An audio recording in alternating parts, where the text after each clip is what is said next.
네, 우리는 앞 시간에 살인하지 말라, 그리고 간음하지 말라, 도둑질하지 말라에 대해서 살펴보았습니다. 하나님의 형상을 파괴하는 참 악한 죄, 그리고 하나님의 형상을 더럽히는 그런 추악한 죄, 그리고 하나님의 형상을 탐심의 도구로 전락시키는 범죄였습니다. 우리는 삶 속에서 이러한 죄와 상관없는 자로 살아가기 위해 늘 애쓰고 노력해야 할 것입니다. 오늘 연결해서 나오는 제9계명은 바로 법정에서 이웃을 해하려고 하는 의도로 거짓 증언을 하지 말라라고 하는 그런 내용의 말씀입니다.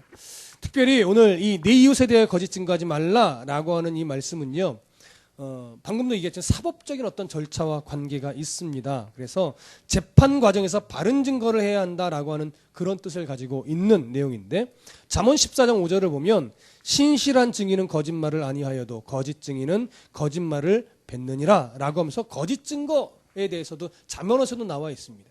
이 거짓 증거라는 것이 바로 주된 사용처가 법정 같은 공식적인 그런 자리에서 사용되는 것입니다. 그래서 공적인 자리에서 사실을 감추거나 축소하거나 변조하거나 과장하는 이런 일들, 진실에서 떠난 이런 모든 말과 행동을 금하는 그런 말씀입니다.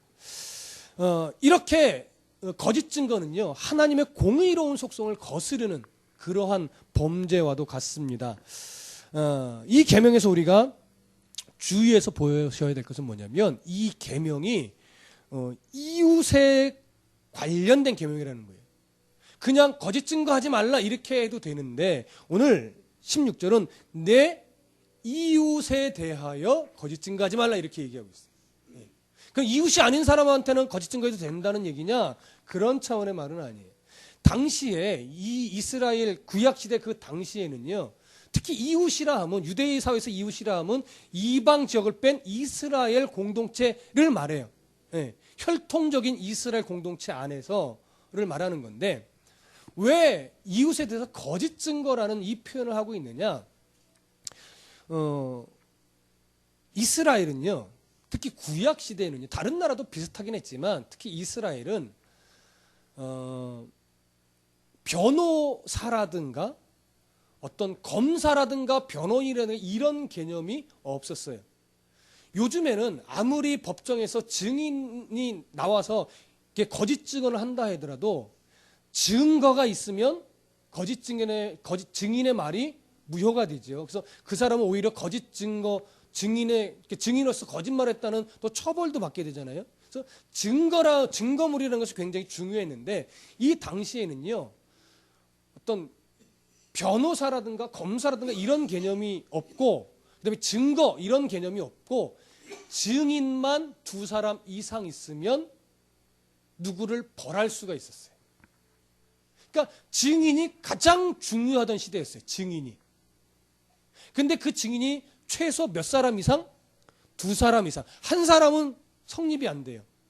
두 사람 이상만 증언을 하게 되면 그 증언에 따라 사람을 죽이거나 살릴 수 있었어요. 그러니까 이것이 당시 어떤 유대 문화 속에서 사형에 해당하는 그런 일에, 증인이 거짓말로 두 사람이 나와서 이렇게 이 사람이 죽을 죄를 졌어 하면 증거물에 상관없이 그냥 죽일 수 있었어요. 뭐 조사를 한다든가 증거물을 과학적인 CSI처럼 막 추적을 해서 증거를 갖고 와서 하면 된다고, 이런 게 없어요. 왜?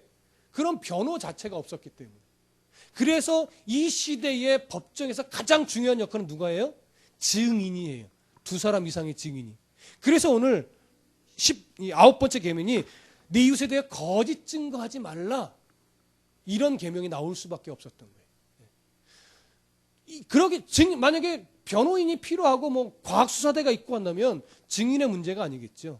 공의롭게 재판해라 뭐 이런 식이면 되겠죠. 그런 차원이 아니기 때문에 오늘 이 거짓 증인, 거짓 증거에 대해서 오늘 강조하고 있는 겁니다. 그렇다면 여러분, 전적으로 피의자의 유죄 여부가 증인에 따라서 움직이는 거라면 그러한 이해가 성경에 분명히 있을 거예요. 그렇죠? 구약 시대에도 있었을 것이고 신약 시대에도 있었을 거예요. 여러분 나름대로 그동안 성경을 읽고 듣는 가운데 거짓 증인의 모습, 이런 예가 있겠다 기억나시는 게 있을 텐데, 구약 시대에는 대표적으로 뭐가 있을까요? 나봇의 포도원 사건이 있어요. 신약 시대에는 대표적으로 뭐가 있을까요? 우리 요즘 마태복음 26장 27장에서 예수님의 죽음을 보죠. 예수의 재판 과정에서 대제사장들이 누구를 데리고 와요? 거짓 증인을 데리고 왔지. 결국 로마 법정도 증거물을 가지고 온다든가 이런 정황을 보지 않고 뭘 봐요? 거짓 증인의 말만 듣고 판결을 내리잖아요. 조사하고 추적해보고 증거물을 얻어오고 이런 과정이 성경에 하나도 안 나타나잖아요. 왜요? 이런 문화 때문에 그렇습니다. 나봇의 포도원 사건 한번 보실까요? 열왕기상으로 한번 가보시죠. 열왕기상 21장. 구약성경 열왕기상 21장. 나봇의 포도원 사건을 잠깐 좀 살펴보도록 하겠습니다. 열왕기상 21장 11절부터 16절까지. 열왕기상 21장 11절부터 16절. 찾으셨으면 함께 읽어보겠습니다. 열왕기상 21장 11절부터 16절 함께 읽습니다. 시작. 그의 성읍 사람 곧 그의 성읍에 사는 장로와 귀족들이 이세벨의 지시 곧 그가 자기들에게 보낸 편지에 쓴 대로 하여 금식을 선포하고 나봇을 백성 가운데 높여 앉힘에 때에 불량자 두 사람이 들어와 그의 앞에 앉고 백성 앞에서 나봇에게 증거하게 대하여 증언을 하여 이르기를 나봇이 하나님과 왕을 저주하였다 하매 무리가 그를 성읍 밖으로 끌고 나가서 돌로 쳐 죽이고 이세벨에게 통보하기를 나봇이 돌에 맞아 죽었나이다 하니 이세벨이 나봇의 돌을 맞아 죽었다함을 듣고 이세벨이 아합에게 이르되 일어나 그 이스라엘 사람 나봇이 돈으로 바꾸어 주기를 싫어하던 나봇의 포도원을 차지하소서. 나봇이 살아있지 아니하고 죽었나이다. 아합은 나봇이 죽었다함을 듣고 곧 일어나 이스라엘 사람 나봇의 포도원을 차지하러 그리로 내려갔더라. 자, 이 사건에 대해서 아시는 분은 좀 기억에 떠올려 보시고요. 북이스라엘의 아합 왕 때의 이야기입니다. 한 나라의 왕이에요. 한 나라의 왕. 물론 분열왕국 돼서 북이스라엘의 왕이었지만 이 왕이 자기 별장 같은 왕궁 앞에 나봇이라는 사람이 소유하고 있던 포도원이 있었어요. 근데 그게 너무 좋아 보이는 거죠. 정말. 그래서 나봇에게 가서 내가 다른 걸로 최대한 보상을 해줄 테니 이 포도원을 나에게 파시오. 왕이 정중하게 이야기했을 거예요. 근데 나봇이 팔지를 않았어요. 근데 그 이유는 뭐냐면 레위기에 가보면 율법상 선조들의 유산은 하나님께서 물려주신 것이고 원래 근본적인 소유는 하나님의 것이기 때문에 팔고 살 수 없게 되어 있었어요. 그래서 나봇이 정중하게 이것은 하나님께서 유업으로 주신 선조들에게서부터 유업으로 주신 것이기 때문에 제가 팔고 싶어도 하나님의 법에 의해서 팔 수가 없습니다. 거절을 한 거예요. 근데 당연한 거잖아요. 그렇죠? 그러니까 왕도 아합 왕도 이걸 알아요. 아는데 율법을 통해서 그러면 안 되는 걸 아는데 갖고 싶은 거예요. 그러니까 율법적으로 보면 살 수 없고 근데 갖고는 싫고 그러니까 이 아합의 왕이 완전히 애들 심성이라 갖고 싶은데 못 가지니까 근심되기 시작했어요. 그래서 밥도 안 먹고 밥 입맛도 없고 알아 누웠어요. 희한하죠? 나이살이나 먹은 한 나라의 왕이 그 포도원 하나 못 가졌다고 입맛이 없어서 밥도 안 먹고 끙끙 앓아 누운 거예요. 그게 바로 욕심에 사로잡혔다라는 증거죠. 욕심에. 그러나 나봇이란 사람도 왕에게 그냥 이게 짜웅하는 사람이면 선주의 유업이건 뭐건 그냥 돈 받고 팔면 되는 거예요. 근데 이 사람 참 믿음이 신실했던 것 같아요. 율법을 바르게 지키기 위해서 왕의 요구를 거절할 정도였으니까. 그런데 문제는 이제 거기서 끝난 게 아니라 아합의 왕비 중에 이세벨이라고 하는 여인이 있었어요. 이방 여인이었어요. 우상을 섬기던 이방 여인. 그 여인과 정략 결혼을 했단 말이에요. 근데 이세벨이 왕이 근심하고 시금을 전폐하니까 왜 그러십니까? 물어보는 거죠. 물어봤더니 내가 나봇에 포도원 척을 갖고 싶은데 저 사람이 안 판다고. 율법 때문에 내가 억지로 살 수는 없고 참 갖고 싶어 죽겠는데 그것의 마음에 참 그 거시기에서 밥도 안 먹히고 내가 이러고 있다고. 그러니까 이세벨이 이상한 거예요. 왜? 자기 나라 문화 속에서는 왕이면 모든 게 다 통용되잖아요. 왜 근심하십니까? 왕이요. 가지면 되지요. 그래서 제가 그것을 드리겠습니다. 걱정하지 마십시오. 그러더니 이 이세벨이, 이방년 이세벨이 흉계를 꾸몄어요. 그것이 오늘 본문의 내용입니다. 나봇을 백성들 앞에 높이 올려놓고서 돈과 권력으로 두 사람을 매수한 거예요. 불량배를. 그래서 올려놓은 다음에 많은 백성들 앞에서 거짓 증언을 한 거예요. 이 사람이 왕과 하나님을 저주했습니다. 당시에 이건 신성 모독에 걸리죠. 그럼 무조건 돌에 맞아 죽는 거예요. 근데 오늘 본문을 잘 보면 두 불량배가 거짓 증언을 하니까 왜 두 명인지 이해되시죠? 전후 사정 알아보지도 않고 뭐예요? 그냥 밖으로 끌고 나가서 돌을 던져서 죽여버렸던 거예요. 이게 당시 문화란 말이에요. 정말 그런지 조사해보고 알아보지 않아요. 두 증인이 똑같은 주장을 하면 내가 봤어, 나도 봤어. 그러면 잡아 끌고 가서 돌을 바로 던져 죽이는 거예요. 그래서 나봇이 죽었죠. 근데 이세벨이 왕한테 가서 왕이여, 당신이 갖고 싶어하던 그 포도원의 주인 나봇이 죽었으니 이제 거기에는 혈연적으로 아무도 내 것이라고 소유를 주장할 만한 사람이 없습니다. 이제 왕이 가서 차지하기만 하면 됩니다. 그래서 왕이 나봇의 포도원을 차지하고 굉장히 즐거워한 거죠. 왜? 자기는 손에 피를 묻혔어요? 안 묻혔어요? 자기는 안 묻혔거든요. 어찌됐든. 그러니까 너무 기뻐하는 거예요. 자, 여러분. 이것이 바로 거짓 증거의 아주 좋은 샘플인 거예요.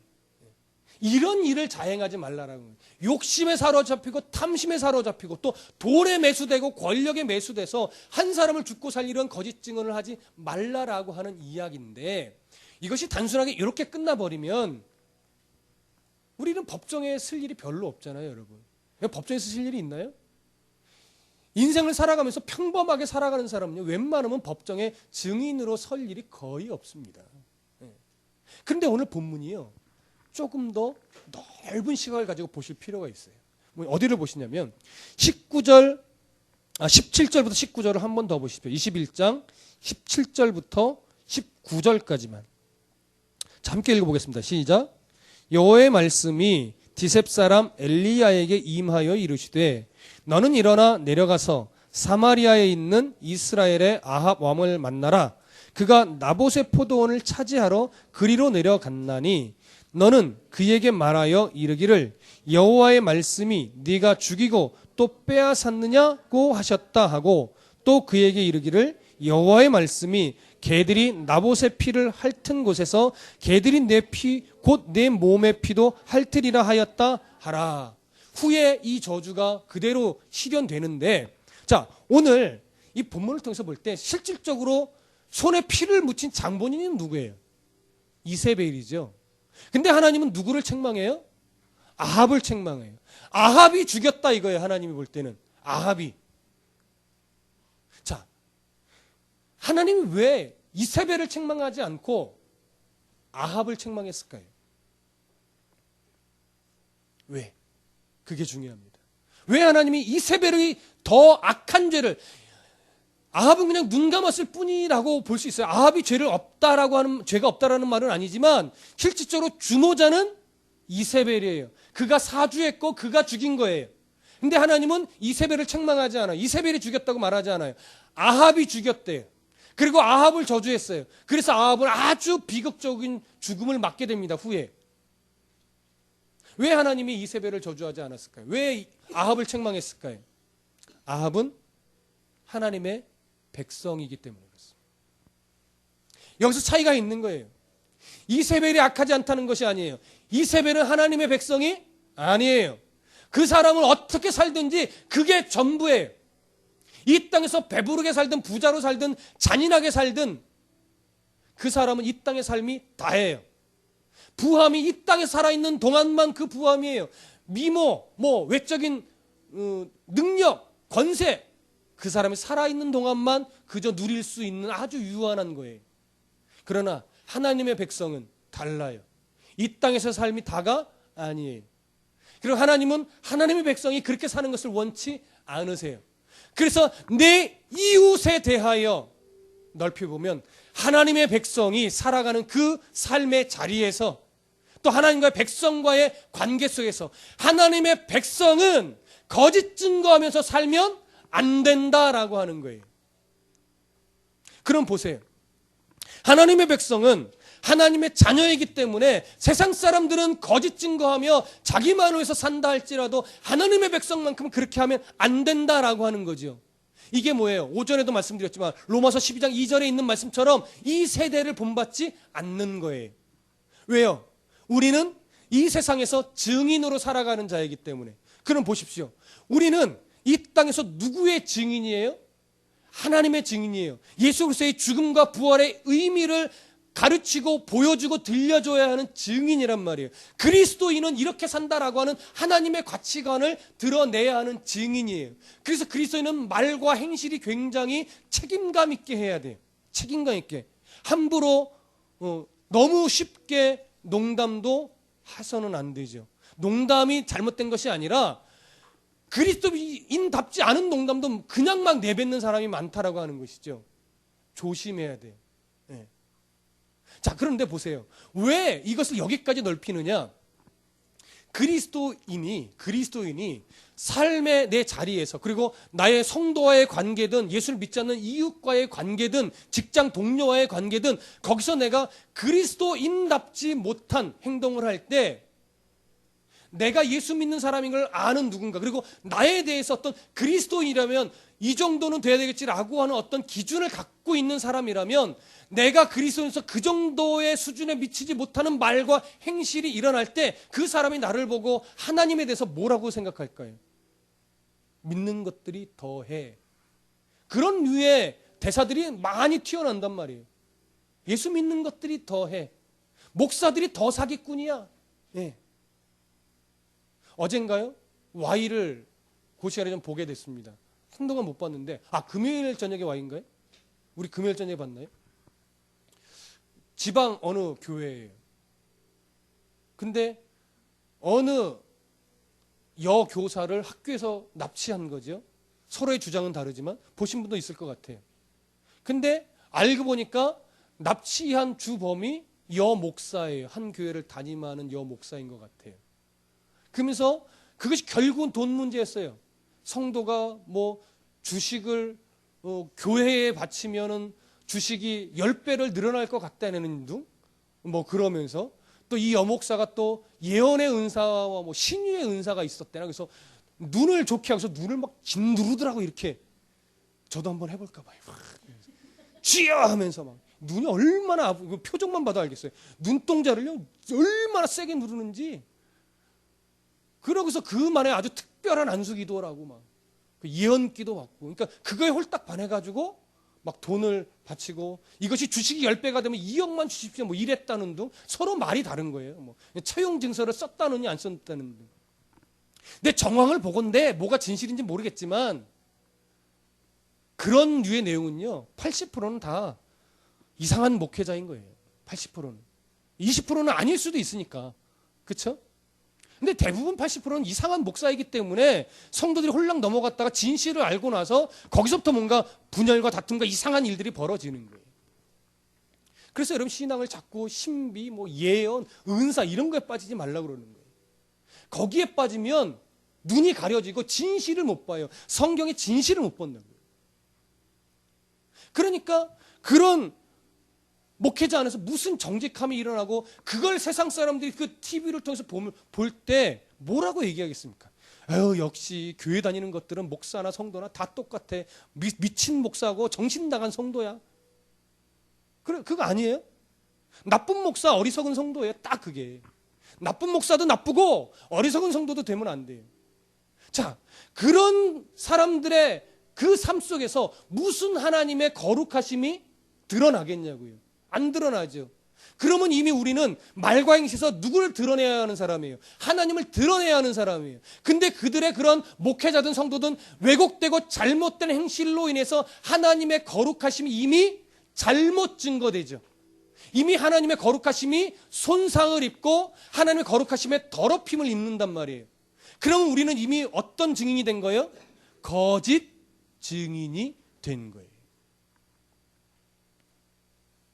그러니 그리스도인의 삶의 그 자리에서 그리스도인답게 말하고 생각하고 행동하는 것이 얼마나 중요합니까?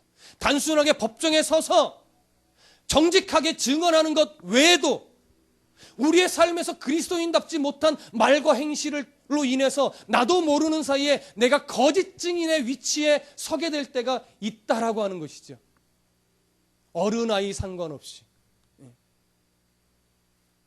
그래서 이 말씀은요, 그래 맞아 이렇게 살아야지. 그러나 나는 나는 거짓 증인 할 일이 없으니까 내가 얼마나 착하게 살아왔는데, 여러분 그 정도로 이 9계명의 말씀이 가볍지 않습니다.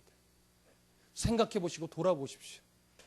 혹여나 내가 실수한 언행 때문에, 내가 실수한 행동 때문에 누군가 교회를 욕할 수 있고, 누군가 목사를 싸잡아서 욕할 수 있었고, 누군가 성도를 싸잡아서 욕할 수 있었다고요. 저는 없었을까요? 아니요, 있었을 것 같아요. 저도 돌아보면 갑자기 나도 모르게 혈기를 부릴 때가 있었다고요.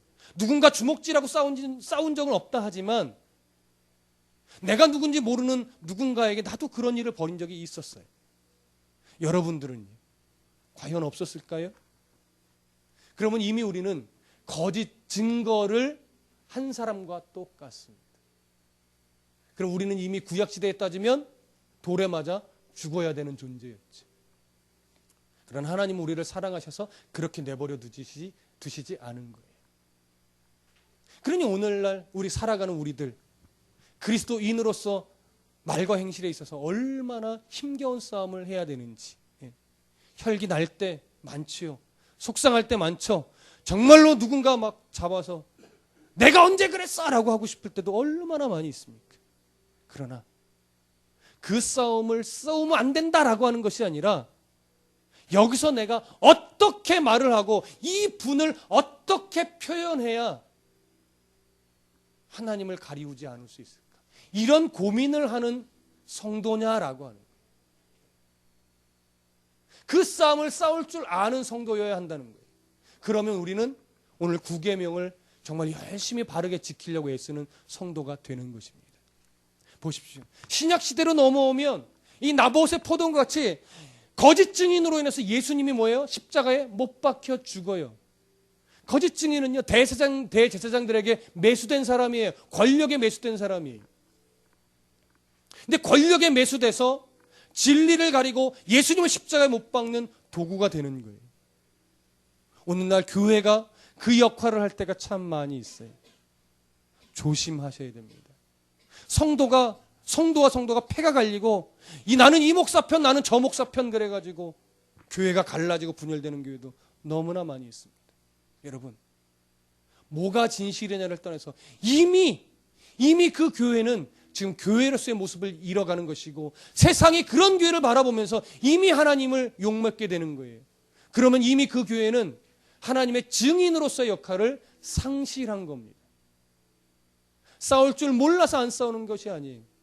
이 싸움을 할 때 이것이 정말 진리를 지키기 위한 싸움이냐, 아니면 이권에 의한 싸움이냐, 분별하셔야 됩니다. 분별하셔야 됩니다. 교회가 커지면 그런 일들이 일어날 가능성이 더 많은 거예요. 지금이야 성도가 적으니까 아직 우리 안에 그런 일이 일어날 일이 없지요. 그러나 교회가 규모가 커지고 재정이 늘어나고 또 이런 성격의 소유자 저런 성격의 소유자 오게 되면 그 안에서 갈등과 그 안에서 아픔과 그 안에 상처가 비일비재하게 일어납니다. 근데 여러분 보십시오. 아무리 교회가 문제 없이 돌아간다 할지라도 문제 없는 교회가 좋은 교회일까요? 문제 있는 교회가 좋은 교회일까요? 여러분, 문제 없는 교회가 좋은 교회일 것 같지만 실제로 문제 없는 교회는요, 점점점 하나님과 멀어집니다. 교회는 문제가 있어야 돼요. 어떤 문제? 여러 가지죠. 성도들이 교회 나온다고 늘 형통한 것이 아니라 예수를 믿는데도 힘든 일이 생기기도 하고, 교회 안에서 내 마음과 안 맞는 사람, 저 사람은 좀 교회 안 나왔으면 좋겠다 이런 생각이 드는 사람도 생기고. 근데 잘 보세요. 사람은요, 그런 어려움과 고난을 통과하면서 누구를 만나게 돼요? 하나님을 만나게 돼요. 그 고난을 통과하면서 그리스도인답게 생각하는 싸움을 하고 그리스도인답게 말하는 싸움을 하면서 하나님을 붙잡으면 그 고난이 유익이 되는 거예요. 그러나 문제가 일어날 때 거기서 하나님을 붙잡지 못하고 그리스도인다운 말과 행실을 생각하지 못하고 혈기 나는 대로 싸우고 욕하고 다툼이 일어나면 유익이 되지 못해요. 오전에도 비슷한 말씀 드렸죠? 교회는요, 그래서 하나님을 바라볼 수 있을 만큼의 문제들은 늘 일어나게 되어 있어요. 안 일어나는 게 이상해요. 네. 여러분들도 각오하셔야 됩니다. 우리 교회가 조금 더 연수가 길어지고 조금 더 성도가 늘어나면 분명히 문제가 생기고 나와 너무나 성향이 맞지 않는 사람도 오게 돼 있어요. 아직은 제가 감당이 안 되니까 안 보내시는 것 같아요. 우리가 조금씩 감당하게 할 수 있는 수준이 되어감에 따라 하나님 우리의 믿음을 더 견고하기 위해서 그런 사람을 보내실 거예요. 그때 우리가 그를 품을 수 있는 수준, 그러면 우리는 바로 오늘 본문에 있는 것처럼 거짓 증거를 하지 않는, 우리의 말과 행실에서 하나님의 참된 증인으로서 살아가는 그런 성도가 되는 것입니다. 그 실력을 발휘하기 위해서 지금부터 뭐예요? 이 말씀과 부단히 더 씨름하면서 훈련하셔야 돼요. 그러면 다드림교회는 계속 건강한 교회로 문제 속에서 하나님을 만나고 문제 속에서 하나님을 부여잡으며 문제가 있지만 그 속에서 하나님 앞에 나아오지 그것이 분열과 다툼으로 가지 않는 그런 건강한 교회와 건강한 성도가 될 수 있을 겁니다. 그때 실력 발휘하기 위해서 뭐예요? 지금부터 훈련하시는 거예요. 그때 여러분들이 그 역할을 앞으로 감당해 주시기를 소원합니다. 여러분들이 앞장서서 그래 네 말이 맞아, 저 집사가 이상해 하면서 자꾸 패 가르고 편 가르는 그러한 위치에 여러분들이 서지 마시고, 여러분들이 미랄이 돼서 아니야, 이때 편 가르면 하나님의 거짓 증인 되는 거예요. 이때 우리 품자고, 이때 기도하자고, 왜 하나님이 저렇게 나와 맞지 않는 성향의 성도를 보내주셨는지 위에서 기도하고 우리 편 가르지 말자고, 이런 주도적인 자리에 여러분들이 서 주셔야 합니다. 어디서든지. 그것이 바로 내 이웃에 대하여 거짓 증거하지 말라라고 하는 하나님의 그 깊고 넓으신 마음인 것입니다. 기도하겠습니다.